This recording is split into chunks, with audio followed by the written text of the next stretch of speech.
Askreddit by Reddit and chill. Men of Reddit. What myth about men is 100% untrue and infuriates you when you hear it? Men can't multitask. Every time I hear that I have to stop what I am doing so I can get angry. Mayo. But actually no one's really a good multitasker. We all just think we are. Mythbusters tested it, I think. I really hate how fruity drinks are associated with women. Like, damn, can I just enjoy my strawberry daiquiri? I always order fruity frozen drinks and my wife always orders beers. Half the time, the waiter gives me the beer instead. Nobody scoffs when a dude's got a kick-ass Slurpee, but as soon as you add some rum it's a girl's drink. Duck off. No. I'm not going to a strip club. No. That doesn't mean I'm gay. See also. Hooters. That place ducking sucks, and the last 2 times I was dragged there I had beer spilled on me by the wait staff because they hire based on flirting instead of the ability to actually serve ducking food. Men can't show emotion in public unless it's anger or greed. Or lust. Get too close to a child and you are automatically branded a pedophile. I work as low-tier manager in toy store. And even though I have company t-shirt and name tag, people still ask me if I work there. People still look at me weird when I am going around the store doing whatever. It's sometimes hard to ignore. I just hope people will understand that working at my dream job doesn't mean I want to do stuff to their kids. It hurts sometimes. Edit. Thanks so much for all the comments and my first silver. If I don't answer immediately I am sorry, but sleep calls and I got work tomorrow. Have a great day, Redditors. I want to wish you all Merry Christmas, and as someone who works in toy store, piece of advice. Buy toys now, give it few weeks and everything popular will be gone. Much love. I used to eat my lunch at a local lake that has a park next to it. I would park facing the lake with the park behind me. I just sat in my car, listened to podcasts and ate my lunch. One day a lady called the cops on me for being suspicious. Said she was afraid for her children's safety. Luckily the cop was cool and told the lady I was free to eat there since it was a public place. But I didn't really want to risk getting a not cool cop in the future. So goodbye calming lake. Hello depressing parking lot. Edit. I appreciate the support. I'm going to go ahead and start going again. I shouldn't really have let one incident over several years of eating there deter me, but it just made me really anxious. Man who works at daycare are pedophiles every year. There are people who complain I work there. Jesus. What a load of BS. As if guys can't be nurturers who like children or even just work there because they need the job. Erections mean we want sex. Even as adults. They can still be random. Or lack of erection meaning we don't. Daughter to a single dad here. There was this myth I discovered when I was young. It's something almost all my female friends were told. But thankfully not me. The myth is the belief that there are such things as girl business where only your mom or other older females in the family should help you with. As the only girl in the house growing up, my dad helped me understand and deal with a great many girl business problems. Meanwhile all my friends had their moms to handle it for them. When my friends found out my dad was sort of in charge of handling those with me, they were shocked. They asked me why I didn't have an aunt or grandma to help instead. Well, my aunts all live at least 10 hours away and grandma is even further. I began to realize over the years that there might actually be negative side effects to this girl's only way of thinking. Sure, having another female assist you with those issues might be less awkward and embarrassing. But there's already an inherent awkwardness and embarrassment associated with it. Learning to overcome the embarrassment is part of growing up and accepting your body.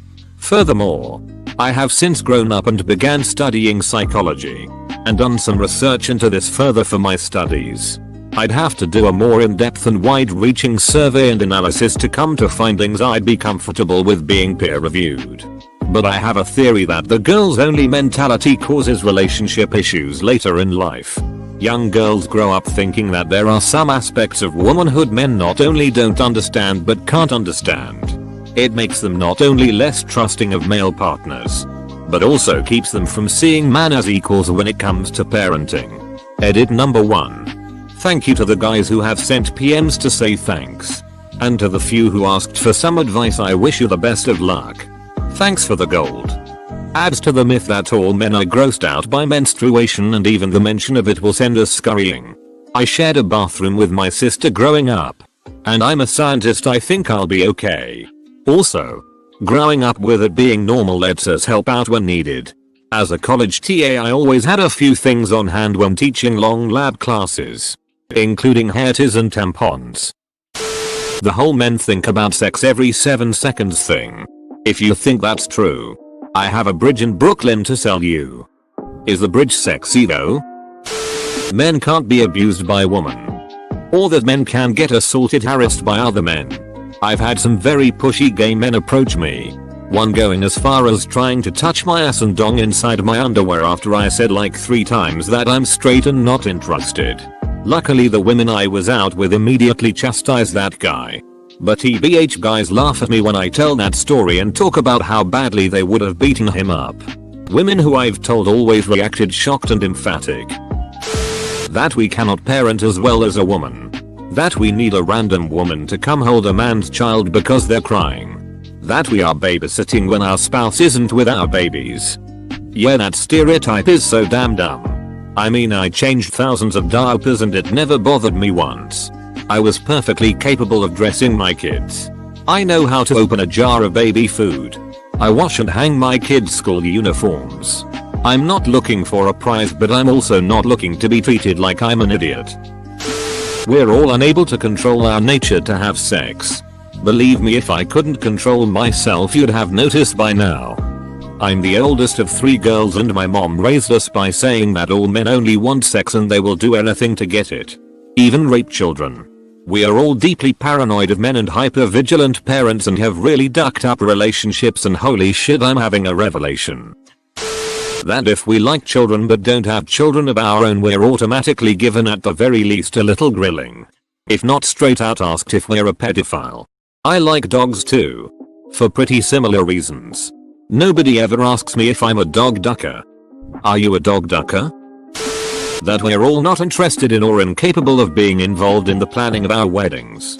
I cannot tell you how many comments like "remember, it's her day, not yours," I received during the 2-year lead up to our wedding. I'm not going to lie to you and say I'd been looking forward to getting married since I was 12 or something, but I took an active interest together with my wife in the planning of our wedding. It's not my day. It's hers. Duck that. It was our day. We planned it together. Her vision definitely brought it all together and she did a ducking astounding job. But she didn't just make decisions on her own. We talked together about and worked together on every single thing involved in the event. And we were both ecstatic with how it turned out. It turned out beautifully. I try not to toot my own horn very often, but I never thought the best party I'd ever go to would end up being my own. My own parents, who are in an incredible, cooperative, supportive, happy married relationship, and are the best parents I could have possibly asked for. For the record, gave me grief about this sort of thing when I was telling them that if when I get married, I want a smaller, not exorbitantly expensive wedding. They both, especially my dad, insisted that my hypothetical fiancé would be the one calling all the shots.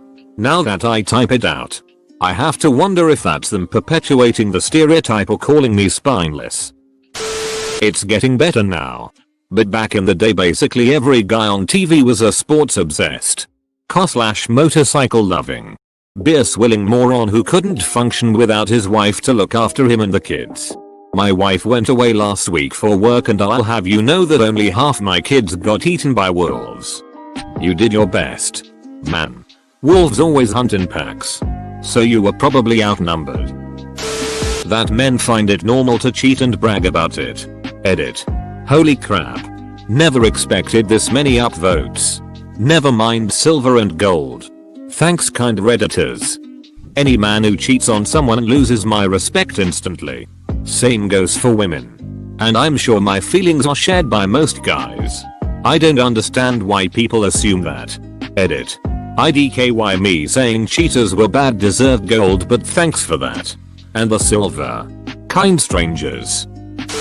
Men think about sex every X amount of seconds. I'm a grown man with a life. I have more to think about than just sex. Agreed. I also just thought about sex. Men just wait around for a woman to inform them that they are now dating. I'm not trying to claim that women come up to me in bars especially often. But on the rare times they do, there is a definite sense of, I am under no obligation to actually attract you as a mate. I exist and I'm female. And therefore by default you want to date me. Once, when I tried to politely decline, the woman chastised me in the bar for 5 minutes demanding to know what my excuse was. What reason I could give her. She simply assumed that the default was that I, as a man, want to date any woman. And that I have to justify not being attracted to a specific one. Had a woman approach me in a bar the other night. And about a minute into conversation I let her know very matter of fact that I needed to be somewhere so I wasn't hanging around. She just stopped and said, "You don't fancy me?" I said, "Sorry. I've got to go." Crosses my mind now just how confused she looked. Men are worse communicators than women. Really depends on the man. And the woman. That we can never not be in the mood, and if we are we must be sick or cheating. I'm in a lot of girl groups on Facebook. And you'll get some posts from women saying that their boyfriend doesn't want as much sex as she does. You will literally get hundreds of comments saying that he's either gay, cheating, or doesn't love her or doesn't find her attractive anymore. Even when the poster would say that he's on antidepressants or that he's gained or lost a load of weight. Everyone tells her to leave him because he is not a real man. I've gotten into a lot of arguments with other women when I tell them not all men are sex mad. Their dads are dopey morons barely capable of caring for themselves, let alone their kids. My GF of almost 9 years made a joke like this in front of her friends after we started living together. The first time I let his slide. Because I wasn't sure what she meant. I asked in private. And she didn't know. She just said it. The second time I stopped and said, "Who's the one that goes grocery shopping for healthy meal preps that you end up wasting? Who does 90% of the cooking? When was the last time you cleaned the counter? Let alone the toilet?" She's never brought it up since.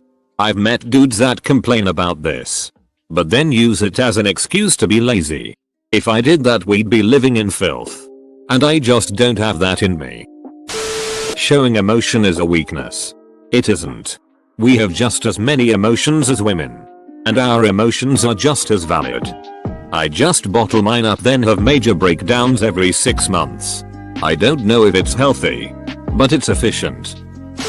Ski racer. I didn't sleep well night before training. Told my female coach I was really tired and I was worried I'd hurt myself if I tried to push it. She didn't care. Said man up and race. Ended up crashing bad. Broken leg. Not being able to ski for the rest of the season. Made a promise with myself to never speak to her again. Whatever the circumstances. Wow, what a shitty coach. Did she apologize or say anything to you after? Not sure if it counts as a myth, but most TV portrayals. The guy's a dumbass and depends on his wife for literally everything. It's annoying and played out. I don't know anyone close to my age that lives like that. Quick edit. I do know plenty of old people that do in fact live like those portrayals, or did before their respective divorces in some cases. Homer Simpson was always a bit of an idiot, but he also sacrificed everything for his family and worked hard to provide for them. But now they just write him like he's some worthless bum who does nothing and is a burden to everyone around him. If any of the newer Simpsons writers are reading this, duck you. You suck. Just because I have a dong and you have a vagina doesn't mean I'm trying to get in your pants. I want friends just like anyone else. But when I try to talk to people like my guy friends, they assume I'm trying to date them. No. I just like asking my friends how they were because I hate people who only talk to you when they want something. So I talk to everyone as a show of you are my friend. Not the services you offer. Just because I have a dong and you have a vagina doesn't mean I'm trying to get in your pants. I was at a festival recently and offered a chick some water since it was hot AF out. Her friend stormed up to me and screeched she has a boyfriend. Without saying a word I turned, looked at her and pointed to the 3 different rainbow objects on my body. Then to my husband standing next to me. She looked like oh fuck.